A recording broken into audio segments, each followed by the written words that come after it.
का कोई भी व्यापारिक कार्य नहीं कर सकती है। ये सज़ा उसको दी है और अगर इसके उपरांत वो कोई दूसरी कार्रवाई करता है तो फिर जो दूसरी जांच होगी, जो सजाएं आएंगी उन पर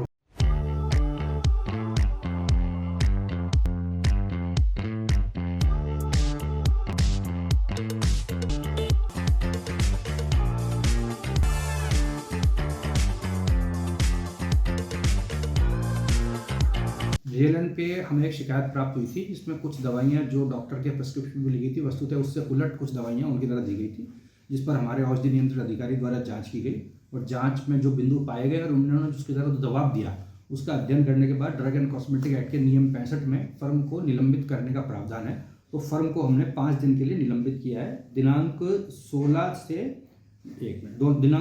से 20/12 तक। इन दौरान वो फर्म खरीद फरोख्त का कोई भी व्यापारिक कार्य नहीं कर सकती है। ये सज़ा उसको दी है और अगर इसके उपरांत वो कोई दूसरी कार्रवाई करता है तो फिर जो दूसरी जांच होगी, जो सजाएं आएंगी उन पर प्रभावी कार्रवाई। ये सबसे प्रभावी कार्रवाई है ड्रग एक्ट की जो हमने संपादित कर दी। सर, ड्रग एक्ट के तहत 65 के नियमावली के तहत आपके विभाग ने कार्यवाही की। सर, इसके तहत दुकान के ऊपर कोई नोटिस वगैरह नहीं, इसमें प्रावधान ये है कि दुकान पे जो उसका घर का एड्रेस और दुकान का एड्रेस, क्योंकि हम लाइसेंस दुकान को प्रोमाइसेस को देते हैं, उस पर रजिस्टर्ड पोस्ट से और ऑनलाइन तरीके से दोनों जगह उसको नोटिस दिया जाता है और उसमें इतना समय दिया जाता है कि वो नोटिस को प्राप्त करने के बाद उस एक्ट को इम्प्लीमेंट करने के लिए उसके पास समय हो, तो वो हमारे पास कार्रवाई और हमने संपादित की है। सर, विभागीय कार्यवाही यदि किसी दुकान के ऊपर होती है और वो अपनी दुकान के ऊपर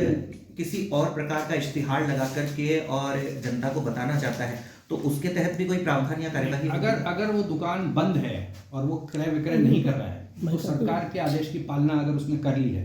तो वो जो दूसरा इश्तिहार है वो इस कानून के दायरे में नहीं आता जी। हमारे कानून में अगर उसने दुकान का व्यवसाय नहीं किया है तो उसने सरकार की कानून को मान लिया है, तो इसलिए वो सजा मिलने के बाद उसको दूसरी दुकान खुलने के बाद जो तारीख हमने निर्धारित की उसके बाद उसको बिल ला के बताना पड़ेगा कि इस दिन से मैंने कार्य वापस चालू कर दिया।